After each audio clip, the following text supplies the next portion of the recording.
I invited my family to a luxurious Christmas dinner. On the day they abandoned me and ate somewhere else together.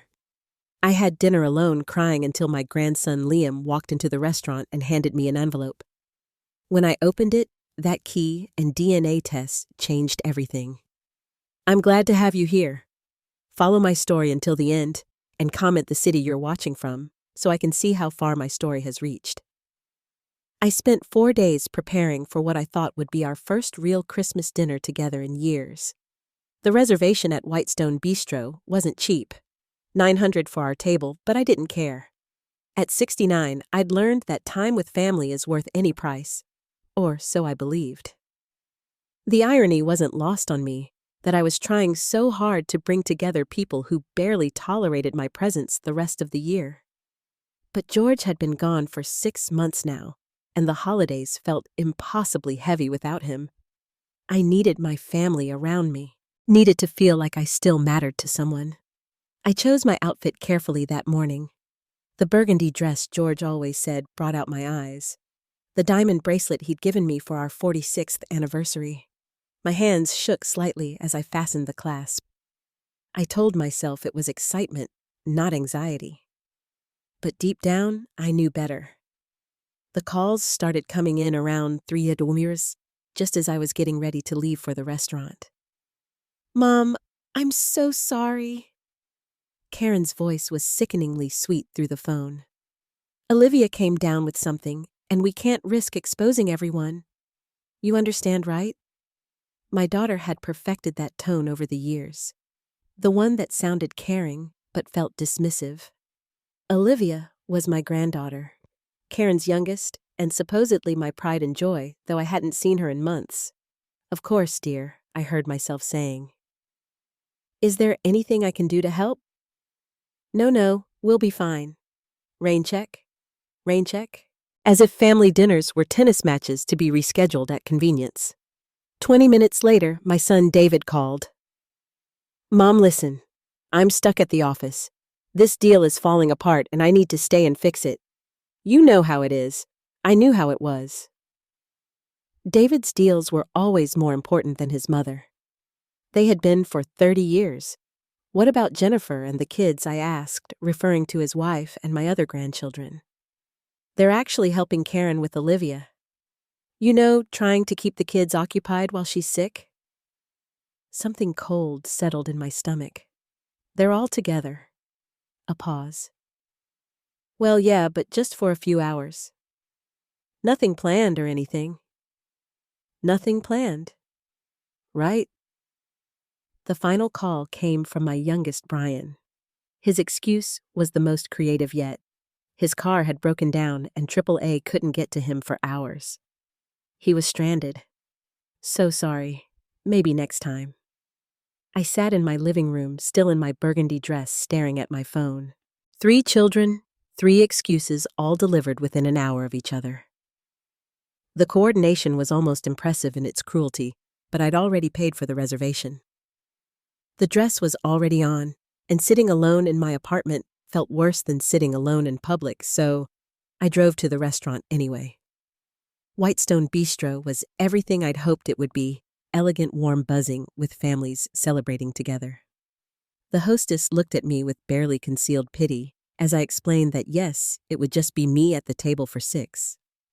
"Would you prefer a smaller table?" she asked gently. "No," I said, my voice steadier than I felt. "Leave it as it is." I ordered wine first, a bottle of the Cabernet Sauvignon George used to love. The server didn't comment on the fact that I was clearly drinking alone, for which I was grateful. I ordered appetizers I couldn't afford entree, trying to fill the enormous table with food since I couldn't fill it with people. The breaking point came when I saw a family at the next table. 3 generations laughing together, sharing stories. The grandmother clearly treasured at the center of it all. The tears started then quiet, at first, then impossible to stop. I was dabbing at my eyes with the cloth napkin when I heard running footsteps. Liam burst through the restaurant doors. His 16-year-old face flushed from the cold and something else. Anger, maybe, or determination. "Grandma Eleanor." His voice carried across the restaurant, and several diners looked up. He weaved between tables, ignoring the mattress protests, until he reached me. His dark hair was disheveled, his coat half-buttoned, like he dressed in a hurry. "Liam." I stood up confused. "What are you doing here? Aren't you with your mother and the others?" He was breathing hard, like he'd been running for blocks.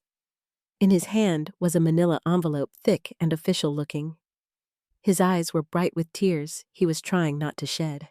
"I had to find you," he said, his voice cracking slightly. "I couldn't let them do this to you anymore." "Do what, honey? What are you talking about?" He glanced around the restaurant, then back at the envelope in his hands. "They're all together, Grandma. At Carmine's, 3 blocks from here. They've been planning this for weeks." My knees felt weak. I sank back into my chair. Planning what? Liam's jaw clenched in a way that reminded me painfully of George when he was angry. The dinner wasn't the real plan. They needed you out of the way tonight, because he held up the envelope. Because of this, I stared at the envelope like it might bite me. "What is it?" "It's from Grandpa George's lawyer. It came to Mom's house today." His voice dropped to a whisper. "It's his will, Grandma. And there's something else." He sat down heavily in the chair next to me, the one that should have been his mother's. "They made me come with them to Carmine's, said it was a family meeting about taking care of Eleanor Harris's future. But when the lawyer started reading, Liam's hands were shaking now as he placed the envelope on the table between us. "Everything's yours, Grandma. The Maplewood Lake house, the investments, everything. Grandpa left it all to you." The restaurant seemed to fade around us. "That's wonderful, sweetheart, but why would that upset everyone? I mean, I am his widow because they've been telling everyone, including me, that Grandpa was leaving most of it to them. Mom's been planning to renovate the Maplewood Lake house. Uncle David was going to use the investments for his business. Uncle Brian was going to sell some of it to pay off his debts." My mouth went dry. "How long have they known about the will?" "Months," Liam said quietly. "Maybe longer." "But there's more, Grandma. There's something else in here they don't want you to see."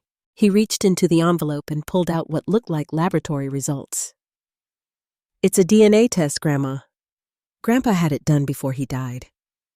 I took the papers with trembling hands, squinting at the scientific language I couldn't quite understand. But some things were clear enough. The test was comparing Liam's DNA to my family's. "I don't understand," I whispered. Liam's voice was barely audible now. "I'm not really your grandson, Eleanor. I'm not Mom's biological son. She adopted me when I was 2, but she never told you the truth.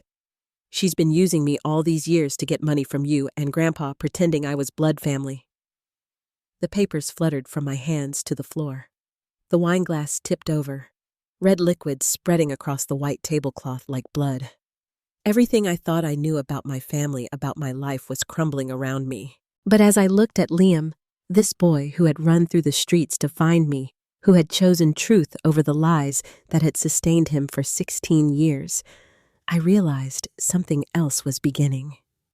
Something that might, for the first time in years, be real. Liam helped me to the restroom, where I splashed cold water on my face and tried to process what he'd just told me. My reflection in the mirror looked older than my 69 years. The carefully applied makeup now streaked with tears.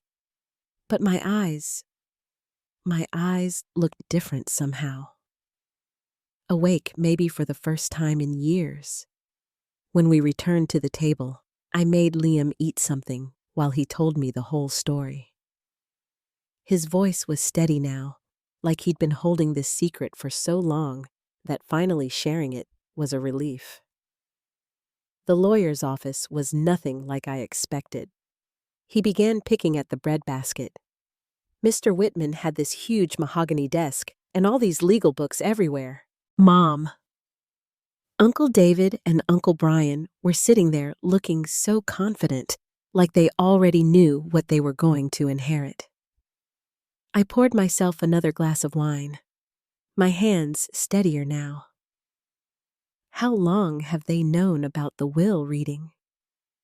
Mom got the call 3 weeks ago. She made this whole production about how sad it was that we had to deal with Grandpa George's affairs, but I could tell she was excited. She kept talking about what we could do with the Maplewood Lake House, how it needed updating, how we could make it into something really special. The Maplewood Lake House.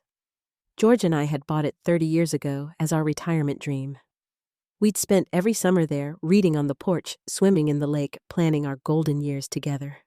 The idea of Karen gutting it and turning it into some showpiece made my stomach turn. Then what happened at the lawyer's office? Liam took a sip of water before continuing. Mr. Whitman started reading the will, and at first everything seemed normal. Small bequests to charities, some personal items for the kids. But then he got to the big stuff. The house, the investments, the savings accounts, and every single thing was left to you. I could picture the scene. My 3 children sitting there, confident smiles slowly fading as they realized their inheritance wasn't coming. Mom's face went completely white. Liam continued. Uncle David started arguing with the lawyer, saying there must be some mistake that Grandpa had promised them things. Uncle Brian just sat there with his mouth open. What did the lawyer say? He was really professional about it, but firm. He said the will was very clear and had been updated just 6 months before Grandpa died. Everything goes to you with one exception. If something happens to you, then it all goes to the grandchildren equally. Bypass the middle generation entirely. That sounded like George. He'd always been protective of me sometimes, more than I realized. Even in death, he was looking out for my interests. But then Mr. Whitman pulled out another envelope. Liam's voice dropped. He said Grandpa had left specific instructions about when to open it. It was only supposed to be opened if there were any disputes about the will, or if anyone questioned the legitimacy of family relationships. My heart started pounding again. The DNA test. Right. Mr. Whitman said Grandpa had been concerned about some things he'd overheard at family gatherings. People talking about money-making plans. He wanted to make sure he knew exactly who was really family and who wasn't. I thought back to our last few family dinners before George died. He'd been quieter than usual, watching everyone more carefully. I'd assumed it was just the cancer making him tired. But maybe he'd been seeing things I was too trusting to notice. So the lawyer opened the envelope right there. Liam nodded. The DNA results showed that I'm not biologically related to anyone in that room. Not Mom, not the uncles, not you. And there was a letter from a private investigator Grandpa had hired. A private investigator?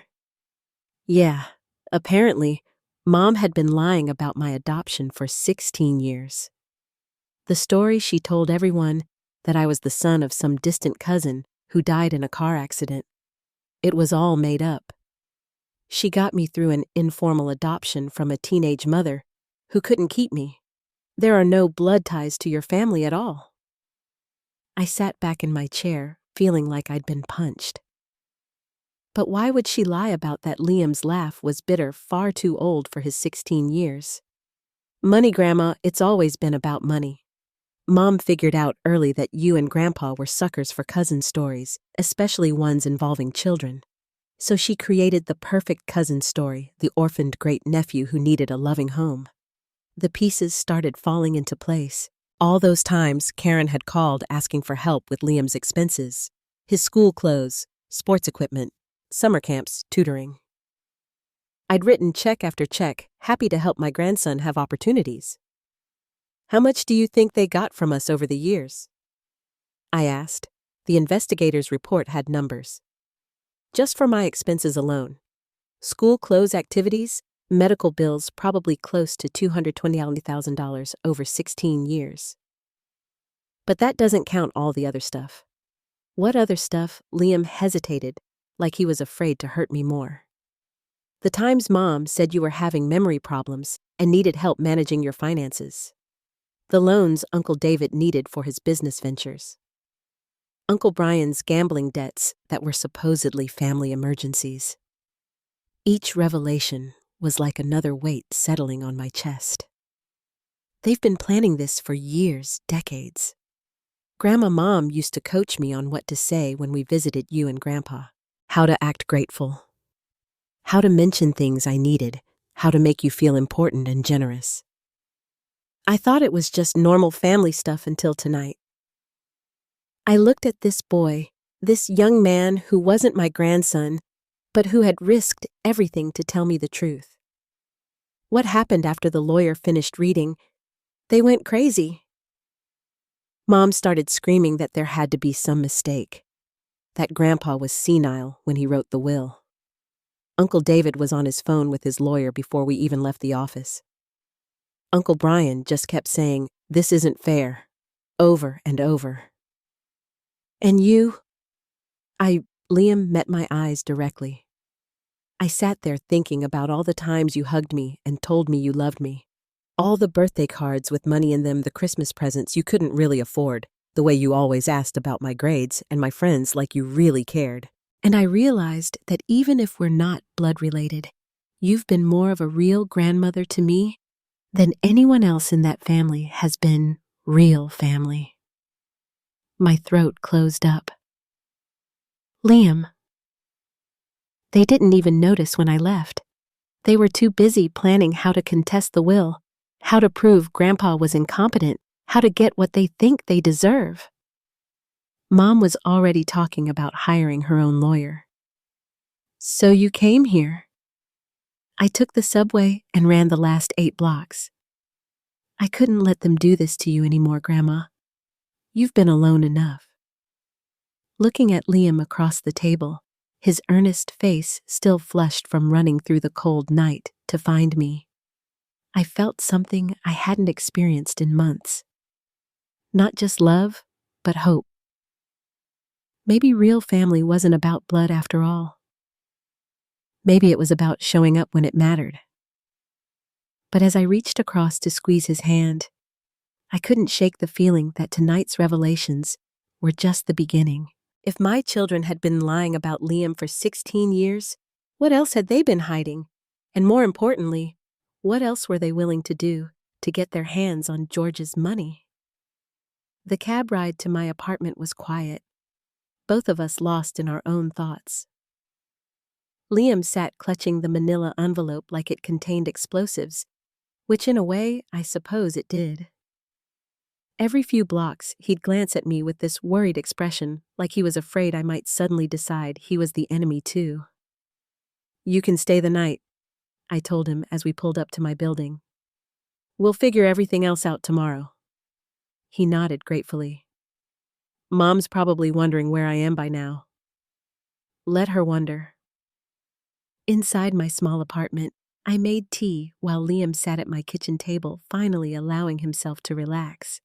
He looked so young in the soft light, too young to carry the weight of secrets he'd been carrying. "How long have you known?" I asked, setting a mug in front of him. "About not being related to us, I mean." Liam wrapped his hands around the warm cup, staring into the steam.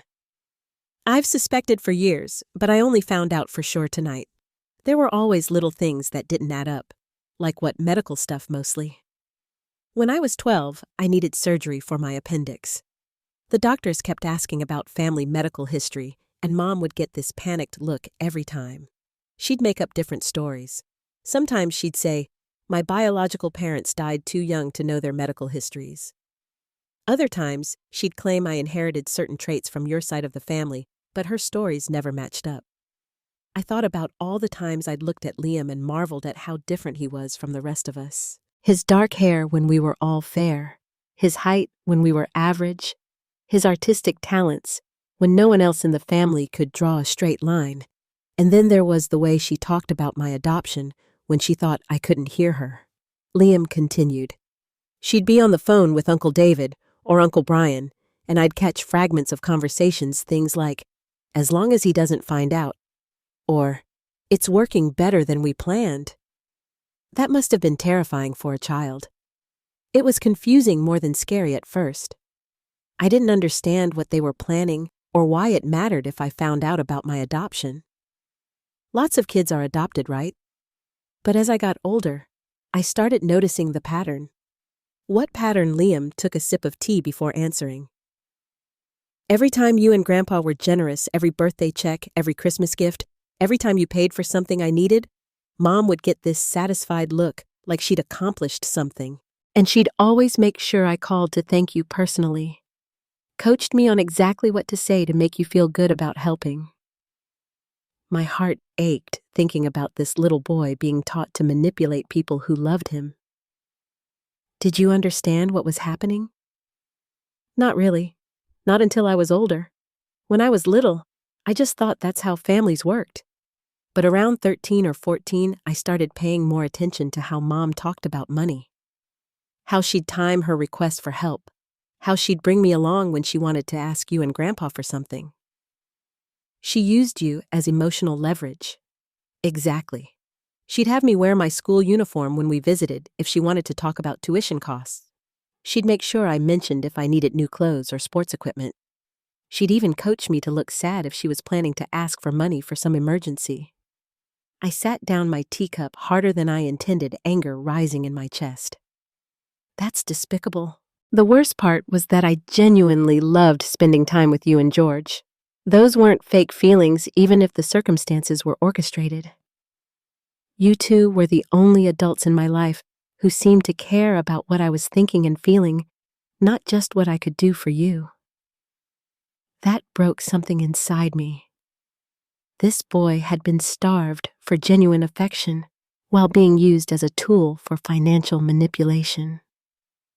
Liam, honey, I need you to know that our love for you was never conditional on whether you were biologically related to us. His eyes filled with tears he'd been holding back all evening. I hoped that was true, but I wasn't sure. I've spent years wondering if you'd still care about me if you knew the truth. Well, now you know. We sat in comfortable silence for a few minutes, both processing the enormity of what had been revealed. Then Liam spoke again, his voice quieter. There's something else I need to tell you about tonight. Something that happened after I left the lawyer's office. What I didn't go straight to find you. First, I went back to Mom's house to get some of my things. I thought maybe I could avoid the confrontation. Just disappear for a while until things calmed down. But they were already there, and they were planning something. My stomach clenched. What kind of planning? They were on conference call with some lawyer Uncle David knows. They were discussing how to challenge the will, but not just on the grounds of Grandpa's mental competency. They want to challenge my right to any inheritance as a fraudulent heir. What does that mean? Liam's hands shook slightly as he set down his teacup. It means they're planning to throw me under the bus to save themselves. They want to argue that because I'm not really family, any gifts or money you and Grandpa gave me over the years were obtained under false pretenses. They think if they can prove fraud, they can void parts of the will. The cruelty of it took my breath away. They're willing to destroy a 16-year-old boy to get their hands on money. It gets worse, Grandma. They were also talking about having you declared incompetent.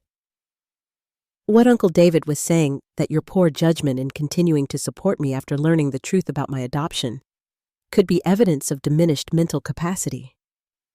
They think if they can prove you're not mentally fit to handle your inheritance, they can get themselves appointed as your guardians and control the money that way.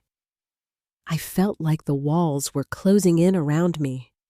My own children weren't just willing to steal from me, they were prepared to destroy my autonomy, my dignity, my relationships, anything that stood between them and George's money.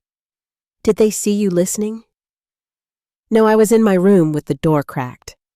But I heard enough to know that they're meeting with the lawyer tomorrow morning to start the process.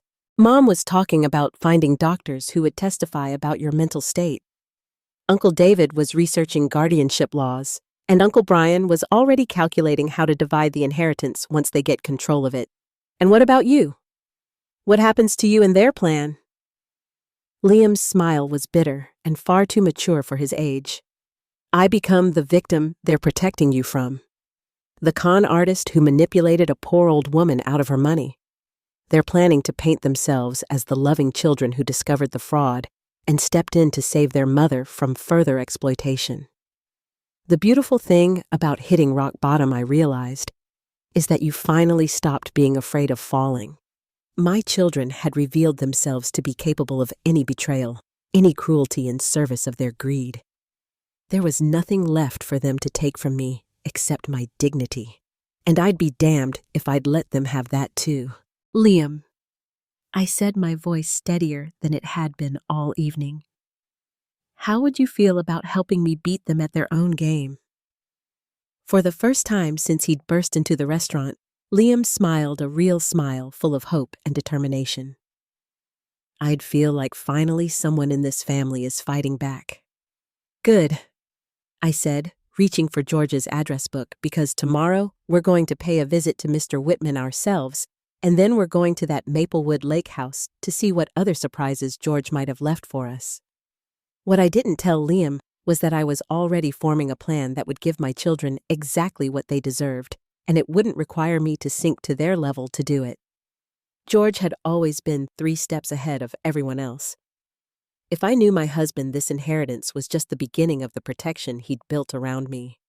It was time to find out what else he'd been planning. The next morning, I woke up with a clarity I hadn't felt in months.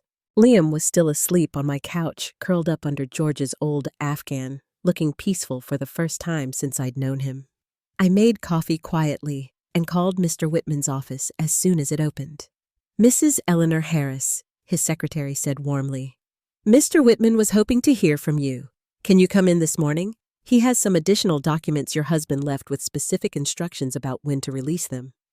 More documents. George really had been planning for everything. Liam stirred as I was getting dressed, sitting up and rubbing his eyes like a confused child. For a moment, I could see the little boy he'd been when Karen first brought him around, sweet, uncertain, trying so hard to please everyone. How are you feeling? I asked. Like I slept for the first time in years, he said, and I knew exactly what he meant. We took a cab to Mr. Whitman's office. Mr. Whitman's office, a modest building downtown that had been George's lawyer's practice for over 30 years. Mr. Whitman himself was probably close to my age, with kind eyes behind wire-rimmed glasses and the patient demeanor of someone who'd spent decades helping families navigate their worst moments. Mrs. Eleanor Harris, he said, standing as we entered his office. And you must be Liam. Your grandfather spoke about you often. Liam looked surprised. He did? Oh, yes. He was very concerned about your welfare. In fact, that's part of why we're here today. Mr. Whitman gestured for us to sit. Your husband left very specific instructions about additional materials to be shared if anyone attempted to challenge the will or questioned family relationships. He pulled out another manila envelope thicker than the one Liam had brought me last night. These documents weren't part of the formal will reading because George hoped they wouldn't be necessary. But given what happened yesterday evening with your other children, I think it's time you saw them. My hands trembled as I opened the envelope. Inside were photographs, bank statements, phone records, and what looked like transcripts of conversations. George hired a private investigator 18 months ago, Mr. Whitman explained. He'd become suspicious about some of the financial requests from your children and wanted to understand what was really happening. The first photograph showed Karen coming out of a luxury spa, the kind that cost more per visit than most people spent on groceries in a month. The date stamp showed it was taken 4 days after she'd called me crying about being unable to afford Liam's school supplies. She told me she was working extra shifts as a nurse to make ends meet, I whispered. The next photo showed David at an expensive restaurant, clearly entertaining clients, champagne bottles on the table. The receipt stapled to the back showed a bill for over $900. On the same day, he'd borrowed $3,500 from me for emergency medical expenses. But it was the bank statements that really told the story. Page after page showing deposits from me and George, followed immediately by transfers to luxury retailers, vacation resorts, and high-end purchases. None of the money we'd given them for emergencies had gone to emergencies at all. "There's more," Mr. Whitman said gently. "Audio recordings?" George recorded them, and with their knowledge, actually, he started insisting on putting family meetings on speakerphone, claiming his hearing was getting worse, and he needed the volume. What they didn't know was that he was also recording. He handed me a small digital device with earphones. This conversation took place 6 weeks before George passed away. "Your children had requested a family meeting to discuss your future care needs." I put in the earphones with shaking hands and pressed play. Karen's voice came through clearly. "Mom's getting more forgetful, Dad. We're worried about her living alone. She seems fine to me." George's voice responded, but I could hear the weariness in his tone. "Well, she wouldn't seem confused to you because you're with her all the time." David's voice chimed in. "But when we visit, she repeats herself a lot, forgets conversations we've had." I paused the recording, looking at Mr. Whitman in confusion. "I don't repeat myself. My memory is fine. Keep listening," he said sadly. Brian's voice. "The thing is, Dad, if something happens to you, we need to make sure Mom is protected.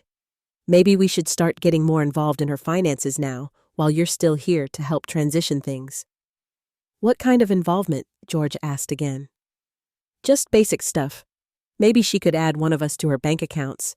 Give us power of attorney for emergencies. You know how overwhelming financial decisions can be for women her age."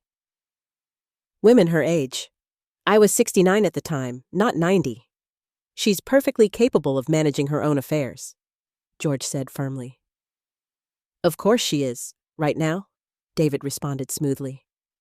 "But we're talking about being proactive, planning ahead. And honestly, Dad, some of the money you two have been spending seems unnecessary." "Like what?" "Well, like all the money on Liam," David jumped in. "I mean, we love the kid, but he's not even really family, and the amounts you're spending on him could be going toward Mom's long-term care." My blood went cold. Liam, sitting beside me, had gone completely still. George's voice was dangerous now. "Liam is absolutely family, and what we choose to spend on him is none of your concern." "Dad, be realistic," Karen said. "He's an adopted kid who's going to be 16 soon and out of our lives anyway. The money you're putting toward his college fund could pay for a really nice assisted living facility for Mom when the time comes. Your mother doesn't need assisted living." "Not yet," David agreed. "But if we start planning now, get the legal framework in place, it'll be so much easier when the time comes. Maybe you should consider updating your will too, making sure everything's set up to protect Mom from having to make difficult decisions alone." The recording went on for another 20 minutes. My children systematically laying out their plan to strip away my autonomy and independence while convincing George it was for my own good. They painted a picture of me as a declining, helpless woman who needed their protection from my own poor judgment. What was most chilling was how reasonable they sounded. How they framed every suggestion as being motivated by love and concern. When the recording ended, I sat in silence for a long moment. Mr. Whitman handed me a tissue. "There are 12 more recordings like this," he said. "Each one showing a pattern of your children trying to gain control over your finances while systematically undermining your competency in your husband's eyes." But George saw through it completely. He was furious. "That's when he hired the investigator and started making plans to protect you." Mr. Whitman pulled out another document. "This is a comprehensive financial analysis of every dollar you and George gave your children over the past 16 years. The number at the bottom of the page made me dizzy. $900,000, almost $1 million, I breathed. Money that was supposed to go toward emergencies, medical bills, education, basic living expenses. The investigator tracked where it actually went. He flipped to another page. Luxury vacations, designer clothes, expensive cars, home renovations, spa treatments, high-end electronics. Your children have been living a lifestyle far above their means, funded entirely by your generosity. Liam spoke for the first time since we'd arrived. They were never struggling. Not even close, Mr. Whitman confirmed. And they've been planning this inheritance grab for years. The investigator found email chains between your children dating back 5 years discussing how to manage mom and dad's money better and planning how to divide assets. He handed me one more document. This is the most important one. It's a detailed plan George created for what would happen if your children attempted to challenge his will or question your mental competency. The document was titled Protection Protocol for Eleanor Harris, and it was 15 pages of the most thorough legal planning I'd ever seen. George had anticipated every move my children might make and created countermeasures for each one. He's given you multiple ways to protect yourself, Mr. Whitman explained. Legal, financial, and even personal safety measures. But the most important thing is this. He pointed to a clause near the end. Any heir who challenges the will or attempts to have you declared incompetent automatically forfeits any claim to the estate, and their portion goes directly to you. So, if they try to fight this, they lose everything. George made sure of that. He also set up a trust that becomes active if anyone tries to challenge your mental competency. It immediately places all assets under the control of an independent trustee until the challenges are resolved. I looked at Liam, who was reading over my shoulder, his eyes wide with amazement.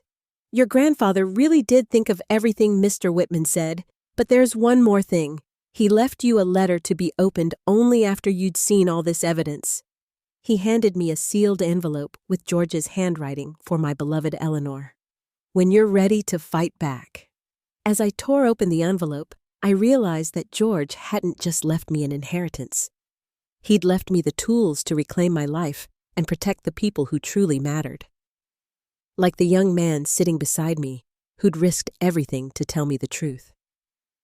My children thought they were 3 steps ahead, but George had been playing a completely different game, and now it was my turn to make the next move. The drive to the Maplewood Lake house took 2 hours. Liam and I were mostly silent as we wound through the familiar roads George and I had traveled together for 3 decades. Every curve brought back memories. The first time we'd seen the property, the summers we'd spent renovating it ourselves, the quiet evenings on the porch, watching the sunset over the lake. I'd read George's letter twice before we left Mr. Whitman's office, and I was still processing his words. The man I'd lived with for 45 years had known things about our children that I'd been too trusting to see. But more than that, he'd loved me enough to spend his final months building a fortress around me. Are you nervous? Liam asked as we turned into the long gravel driveway. I don't think nervous is the right word, I said, looking at the house rising before us. I think I'm ready. The house looked exactly as we'd left it the weekend before George's diagnosis. Same blue shutters, same wraparound porch, same flower boxes that would need planting soon. But knowing it was truly mine, now that George had made sure of it, changed everything about how it felt. Liam helped me with the key Mr. Whitman had given us. Not the old key we'd always used, but a new one George had apparently had made. Inside the house smelled like the lavender sachets I'd left in all the drawers mixed with the faint scent of the wood polish George had always insisted on using.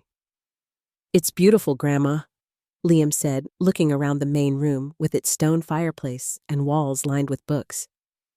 I can see why Mom wanted to renovate it. Your mother wanted to gut it, I corrected. She always said it was too old-fashioned, too small, too quiet. She wanted to turn it into some kind of showplace. I walked through the room, slowly remembering the kitchen where George and I had cooked together every morning. The reading nook where we'd spent rainy afternoons. The bedroom where we'd planned our retirement dreams. But it was in George's study that I found what he'd left for me. The room looked normal at first glance. His desk still covered with the crossword puzzles he'd never finished, his reading glasses still folded on top of a half-read biography. But there was an envelope on his desk that hadn't been there before. My name written in his careful handwriting. This is it, I whispered, my hands shaking as I picked it up. Liam stood quietly in the doorway as I sat in George's chair and opened the envelope. Inside were 3 sheets of his cream-colored stationery covered with the writing I knew as well as my own. My dearest Eleanor. It began, and I had to stop reading for a moment to compose myself. If you're reading this, it means our children have shown you who they really are, and you've finally seen what I've been seeing for years. I'm sorry, my love. I'm sorry you had to discover their true nature this way. And I'm sorry I couldn't protect you from this pain while I was still with you. But I want you to know that every decision I made about our estate, every precaution I took, every document I had prepared, all of it was done out of love for you. Not anger at them, though God knows I was angry. Love for you and determination that you would never be at their mercy. I know you think you failed as a mother. You've said it to me so many times over the years, especially after particularly difficult encounters with Karen, David, or Brian. You've blamed yourself for their selfishness, their entitlement, their coldness toward you. But Eleanor, sweetheart, you didn't fail. They did. You gave them everything a parent should give. Love, support, guidance, opportunities. You sacrificed your own dreams to help them achieve theirs. You worked extra shifts to pay for their educations, went without things you wanted so they could have what they needed, and you never once made them feel guilty for the burden. The problem was never your love, Eleanor. The problem was that they learned to see your love as weakness, your generosity as something they were entitled to, your forgiveness as permission to hurt you again. I watched it happen gradually over the years. Each time you bailed them out of financial trouble, they'd created themselves. Each time you forgave them for missing important events in your life. Each time you made excuses for their behavior to other people, they learned that there were no consequences for treating you badly, so they kept pushing further. I should have intervened sooner. I should have insisted we stop enabling them years ago. But I knew how much you loved them, and I couldn't bear to be the one to make you choose between your husband and your children. So I stayed quiet and watched them break your heart over and over again. But when they started talking about managing your finances and questioning your mental competency, I couldn't stay quiet anymore. The things they said about you when they thought I wasn't listening, the way they talked about you like you were already gone, like you were an obstacle to their inheritance rather than their mother. It made me realize they were capable of anything. So I made my plans not to punish them, though they deserve punishment. I made my plans to protect you. Every dollar I left you is yours to do with as you choose. Every legal protection I put in place is there to ensure your independence. Every piece of evidence I gathered is there to defend you if they try to paint you as incompetent. But more than that, Eleanor, I wanted to make sure you understood something. You are not responsible for their choices. You are not obligated to sacrifice your peace for their greed. You are not required to set yourself on fire to keep them warm. The woman I married 45 years ago was strong, independent, and capable of anything she set her mind to. The only thing that changed over the years was that you let other people convince you otherwise. But that woman is still there, my love. She's been waiting for permission to stand up for herself. Consider this letter your permission. Liam is a good boy, Eleanor. I know he's not our biological grandson, but he's shown more loyalty and love to our family than our own children ever have. If you choose to keep him in your life, you have my complete support. If he chooses to stay with you instead of them, I think you'll both be better for it.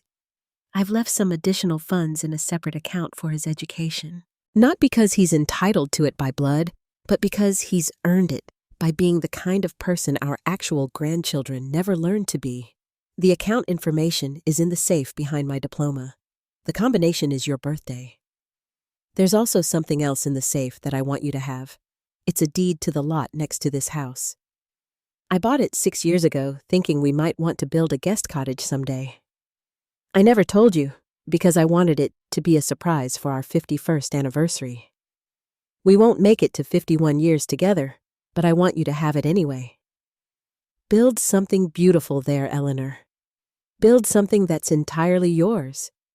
The children will try to come back into your life once they realize they can't break the will. They'll apologize, make promises, swear they've changed. They'll use whatever emotional leverage they think will work. Guilt about breaking up the family concern for your health claims that they were just trying to protect you. Don't believe them. People who are capable of the level of manipulation and betrayal they've shown you don't change just because their plans fail. They'll be back for the same reason they've always been there, because they want something from you. But you don't owe them anything anymore, my love. You've already given them more than any parent should have to give. The rest of your life is yours to live however you choose. I hope you choose to be happy. I hope you choose to travel to all those places we talked about visiting. I hope you choose to spoil yourself the way you spent your whole life spoiling everyone else. I hope you choose to surround yourself only with people who love you for who you are, not what you can give them. And I hope you know every single day how much you were loved. Not just by me, though. I loved you more than I ever found words to express, but by everyone whose life you touched with your kindness, your generosity, your enormous heart. You are enough, Eleanor. Enough. You have always been enough, and you deserve every good thing life has to offer. All my love, always and forever. George. P.S. The wine cellar has been restocked with that Bordeaux you love. I may be gone, but I'm still taking care of you. By the time I finished reading, tears were streaming down my face. But they weren't tears of sadness.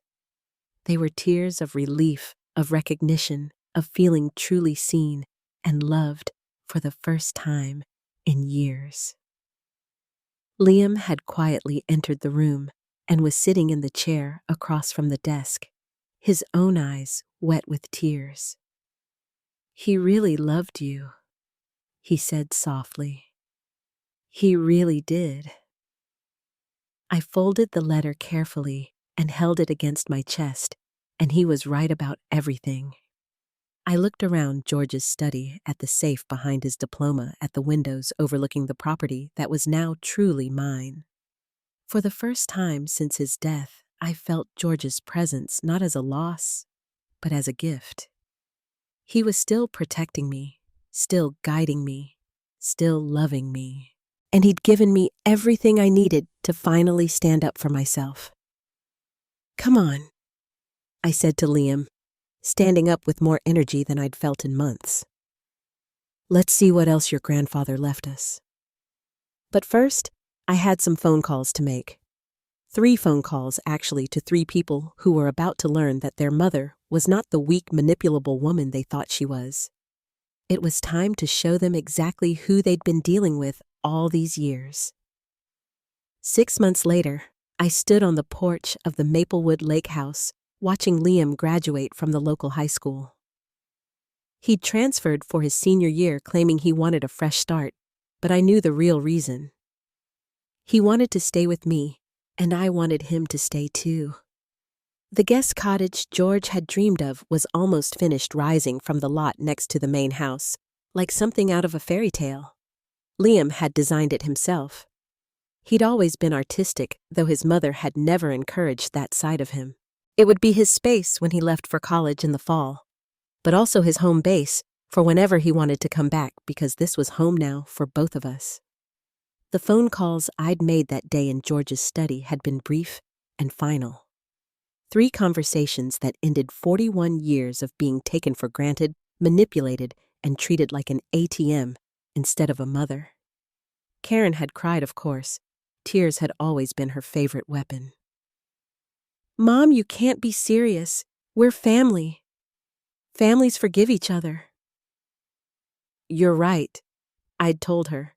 "Families do forgive each other, but they also treat each other with respect. And you stopped doing that years ago. But what about Liam? You can't just steal my son." "I'm not stealing anyone. Liam is 17 years old enough to choose where he wants to live. And he's chosen to stay with the person who actually loves him." David had tried anger instead of tears. "This is ridiculous. Mom, you're letting that kid poison you against your own children." "Can't you see what he's doing?" "What I see," I'd replied, "is a young man who has shown me more honesty and loyalty in one day than you've shown me in years. What I see is someone who came to find me when I was alone and heartbroken, instead of plotting with lawyers about how to steal my inheritance. We weren't plotting. We were trying to protect you." From what, Michael? From having enough money to take care of myself, from making my own decisions, from being happy. No, you were trying to protect yourselves from the possibility that I might spend my own money instead of hoarding it for you. Brian had been the most honest, probably because he'd always been the worst liar. "Look, Mom, maybe we handled things wrong, but we're still your kids. You can't just cut us off." "I can," I'd said, "and I am. You made your choice when you decided to lie to me, steal from me, and plan to have me declared incompetent. Now you get to live with the consequences of that choice." In the months that followed, they'd tried everything. Flowers cards showing up at the house unannounced. Karen had even brought Emma once, thinking that seeing my granddaughter would weaken my resolve. But I'd learned something important from George's letter. I wasn't responsible for fixing relationships that other people had broken. Liam thrived in ways I'd never seen before. Without the constant pressure of being the perfect manipulative tool, he'd blossomed into the remarkable young man he'd always been underneath. He was funny, thoughtful, creative, and surprisingly wise for his age. He'd been accepted to art school with a partial scholarship, and George's education fund would cover the rest. But more than that, he'd become the family I'd always wanted. Someone who asked about my day because he cared about the answer. Someone who remembered things that were important to me. Someone who hugged me just because. Not because he wanted something. The cottage was his graduation gift, but also my gift to myself. For the first time in my life, I'd built something that was mine from the ground up. Something that would exist exactly as I wanted it to exist. Grandma Eleanor Liam called from the yard, where he was adjusting the new porch furniture we'd picked out together. "Mrs. Harper is here." Mrs. Harper was our closest neighbor, a widow around my age, who'd become a dear friend over the past few months. She was the first person I'd told about George's letter, and she'd cried right along with me. "Eleanor," she said, climbing the porch steps with a wrapped package in her hands. "I brought Liam a graduation gift." "You didn't have to do that, Margaret." "Of course I did. He's family. Family." The word meant something different now than it had a year ago. Family wasn't just people who shared your blood. It was people who showed up for you, who chose to love you, who treated you with respect and kindness. Liam opened Margaret's gift. Art supplies, expensive ones, that he'd been admiring in the art store in town, but would never have asked for. His face lit up in a way that reminded me why I'd fallen in love with this boy who wasn't my grandson, but felt more like my grandson than any blood relative ever had. "This is too much," he said, but Margaret waved him off. "Nonsense. You're going to be a famous artist someday, and I want to be able to say, I knew you when we spent the evening on the porch." The three of us watching the sunset paint the Maplewood Lake in shades of gold and pink. Liam sketched while Margaret and I talked about our gardens, our books, our quiet, peaceful lives. Just as the sun disappeared behind the trees, a car pulled into the driveway. My stomach clenched automatically. 6 months of peace had trained me to be suspicious of unexpected visitors, but it was just Dr. Morrison from town making his weekly check on Margaret's blood pressure medication. He'd become another unexpected addition to our little chosen family, often staying for dinner after his house calls, bringing stories from his practice and a dry sense of humor that reminded me of George. "How's our graduate?" he asked Liam, settling into the fourth porch chair we'd added just for him. "Officially done with high school as of this morning?" Liam grinned, and officially terrified about college. "Good," Dr. Morrison said. "Being a little scared means you're paying attention." As the evening wore on, our little group grew. Tom from the hardware store stopped by to drop off the mailbox Liam had ordered for the cottage custom made with his initials and a small painted design. Jenny from the bookstore brought a bottle of wine to celebrate Liam's graduation and ended up staying for dinner. This was my life now. Not the grand social circle my children had always thought I should want, but something better. A community of people who genuinely cared about each other, who showed up not because they had to, but because they wanted to. Around 10, Wolders, as our impromptu party was winding down, my phone rang. I almost didn't answer it. After months of ignoring calls from my children, it had become habit. But the number was unfamiliar. So I picked up. "Mrs. Holloway, this is Amanda Peterson, James Peterson's daughter. I'm sorry to call so late, but I wanted to let you know that we executed the final part of your husband's instructions today. Mr.